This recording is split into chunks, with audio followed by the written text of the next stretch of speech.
My YouTube channel. आज के lecture में डिस्कस करने जा रहे हैं नीट के प्रीवियस ईयर के मोस्ट इंपोर्टेंट एमसीक्यूज के बारे में। सबसे पहला क्वेश्चन है, वॉल ऑफ एल्बुलाई इज कंपोज्ड ऑफ। एल्बुलाई की जो वॉल होती है वो किससे बनी हुई होती है? पहला ऑप्शन दिया गया है, क्या वो सिंपल स्क्वाइमस इपिथेलियम से बनी हुई होती है, या फिर वो सिंपल क्यूबॉइडल इपिथेलियम से बनी हुई होती है, या फिर वो स्यूडो स्ट्रैटिफाइड इपिथेलियम से बनी हुई होती है, या फिर वो सिंपल कॉलमनर इपिथेलियम से बनी हुई होती है। जो एल्बुलाई की वॉल होती है वो किससे बनी हुई होती है? सिंपल स्क्वाइमस इपिथेलियम से मिलकर बनी हुई होती है। So the correct answer is A.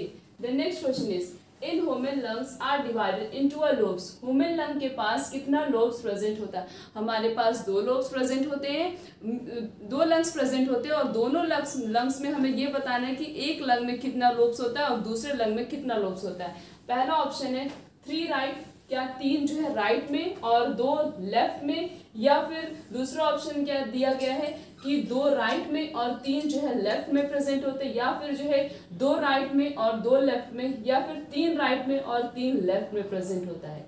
Human being के पास 2 लंग्स प्रेजेंट होते हैं, और जो हमारा राइट लंग होता है उसके पास 3 लोब प्रेजेंट होते हैं। राइट लंग के पास 3 लोब्स होता है, और जो लेफ्ट लंग होता है उसके पास 2 लोब्स प्रेजेंट होते हैं। टोटल कितने लोब्स होते हैं? 5 लोब्स होते हैं। दोनों लंग को मिला के हमारी बॉडी में 5 लोब्स प्रेजेंट होते हैं। 3 लोब जो है वो राइट में होता है, 2 किस में होता है? 2 जो है लेफ्ट में प्रेजेंट होता है। So the correct answer is A, that is 3 right and 2 left lobes. Next question is, residual volume is. Residual volume क्या होता है? पहला ऑप्शन दिया लेसर देन टाइडल वॉल्यूम, क्या ये टाइडल वॉल्यूम से कम होता है, या फिर ग्रेटर देन इंस्पिरेटरी वॉल्यूम, या फिर इंस्पिरेटरी वॉल्यूम से ज्यादा होता है, या फिर वाइटल कैपेसिटी से ज्यादा होता है, या फिर टाइडल वॉल्यूम से ज्यादा होता है। रेसिडुअल वॉल्यूम किसे कहते हैं? रेसिडुअल वॉल्यूम जो है एक ऐसा वॉल्यूम होता है जो कि ग्रेटर होता है। ग्रेटर किससे होता है? टाइडल वॉल्यूम से। Residual volume is greater than the tidal volume. So the correct answer is D. The next question is, when CO2 concentration in blood increases, breathing become। अगर CO2 का concentration हमारे blood में increase हो जाएगा तो breathing के rate पे क्या इफेक्ट पड़ेगा?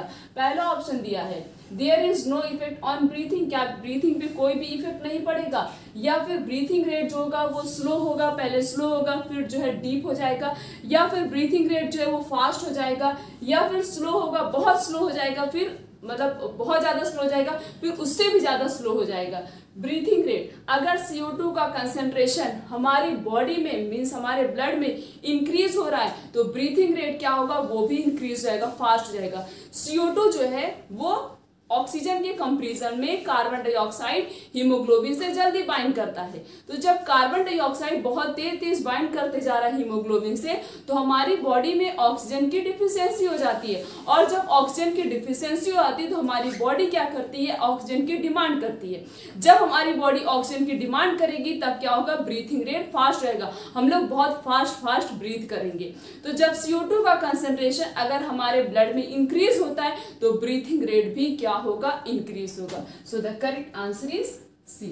The next question is, pneumotaxic centre is present in. Pneumotaxic centre कहाँ पे प्रेजेंट होता है? न्यूमोटैक्सिक सेंटर रिस्पॉन्सिबल किसके लिए होता है? ये regulation of breathing rate means breathing rate को रेगुलेट करता है, उसके फंक्शन को रेगुलेट करता है। तो ये सेंटर कहाँ प्रेजेंट होता है? पहला ऑप्शन है, क्या पोन्स रीजन में प्रेजेंट होता है, या फिर मेडुला में प्रेजेंट होता है, या फिर सेरिब्रम में प्रेजेंट होता है, या फिर सेरिब्रम में प्रेजेंट होता है। जो हमारा न्यूमोटैक्सिक सेंटर होता है वो किसमें प्रेजेंट होता है? हमारे पोन्स में प्रेजेंट होता है। So the correct answer is A. The next question is, about 1500 ml of air left in lungs is called। 1500 ml air जो है वो लंग में बचा रहता है, उसे क्या कहते हैं? पहला ऑप्शन दिया है टाइडल वॉल्यूम, दूसरा ऑप्शन दिया है इंस्पिरेटरी रिजर्व वॉल्यूम, तीसरा है रेसिडुअल वॉल्यूम, चौथा वाइटल कैपेसिटी। यहाँ पे बोला गया लेफ्ट इन द लंग्स, और लंग्स में जो एयर बची रहती है, ऐसा नहीं कि हमारा लंग जो है कभी भी खाली नहीं रहता, उसमें कुछ ना कुछ परसेंटेज में एयर प्रेजेंट होता है। अगर वो पूरी तरीके से हमारा लंग खाली हो जाएगा तो उससे क्या होगा? उसके कोलैप्स हो जाएगा, आपस में एक दूसरे से कोलैप्स हो जाएगा। इसी वजह से उसमें कुछ ना कुछ एयर्स के अमाउंट क्या होते हैं? बचे रहते।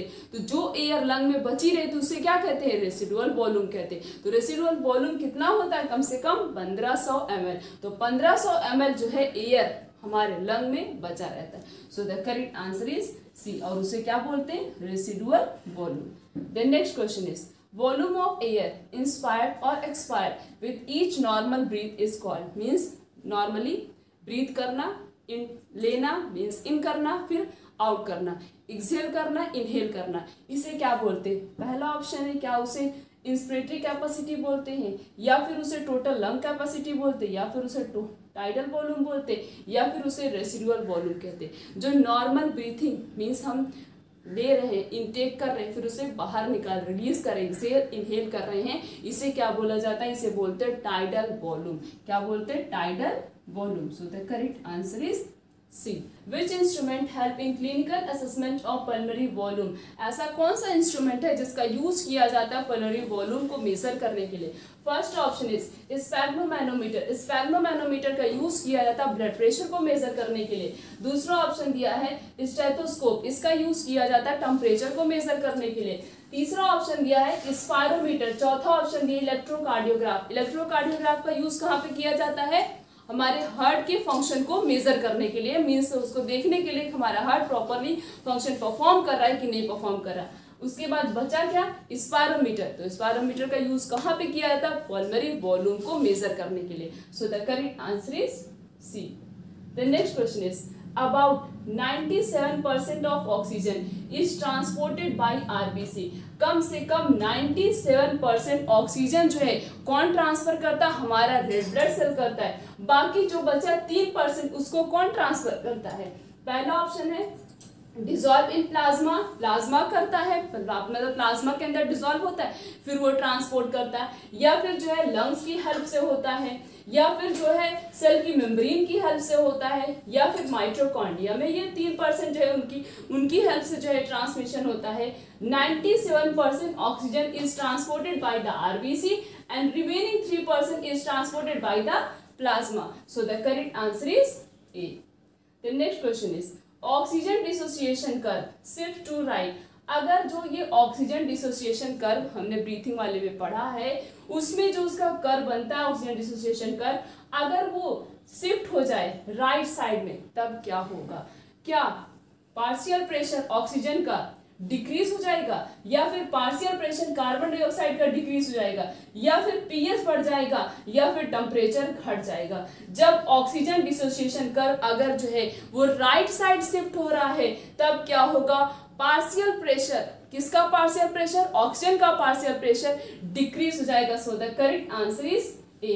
ये क्वेश्चन बहुत इंपॉर्टेंट है, कई बार नीट के पेपर में मतलब इसी से रिलेटेड क्वेश्चन पूछा जा चुका, बहुत ही ज्यादा इंपॉर्टेंट है। The next question is asthma में बी एट्रीब्यूटेड टू, अस्थमा में क्या होता है। पहला ऑप्शन है bacterial infection of the lungs, means हमारे लंग में जो है बैक्टीरिया का इन्फेक्शन आता है उसे हम अस्थमा कहते हैं, या फिर एलर्जिक रिएक्शन होता है हमारे मास्ट सेल में, या फिर जो है ट्रैकिया में इन्फ्लेमेशन हो जाता है, या फिर हमारे लंग्स के अंदर जो है फ्लूइड का एक्युमुलेशन हो जाता है।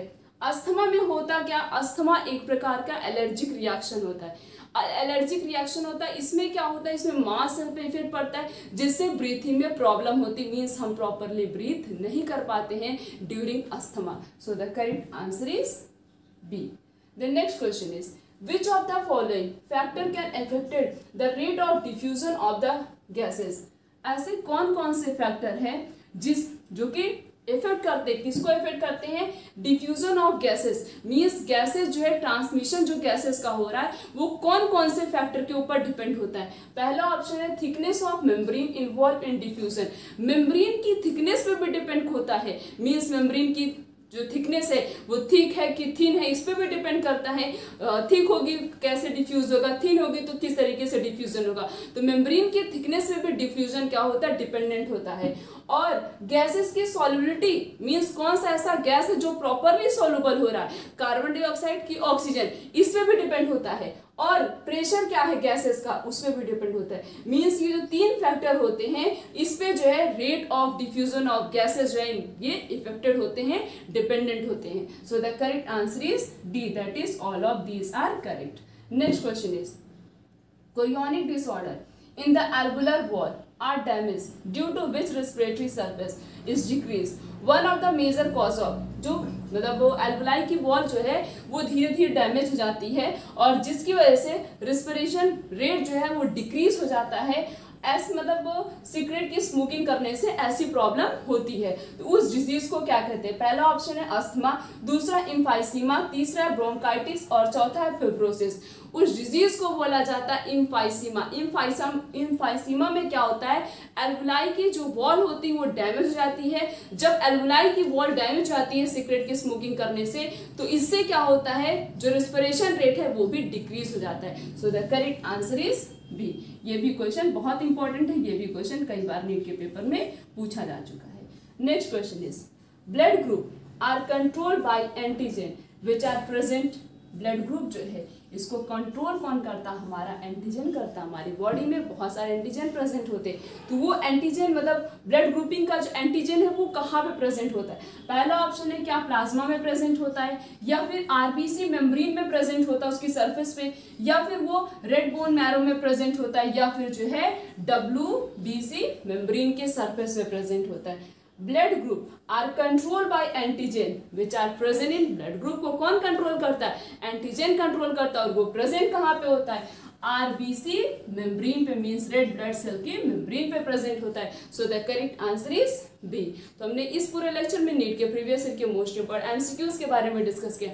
आने वाले लेक्चर में इस तरीके से और बहुत सारे अच्छे अच्छे एमसीक्यूज के बारे में डिस्कस करेंगे। तो आज का लेक्चर यहीं तक। Thank you.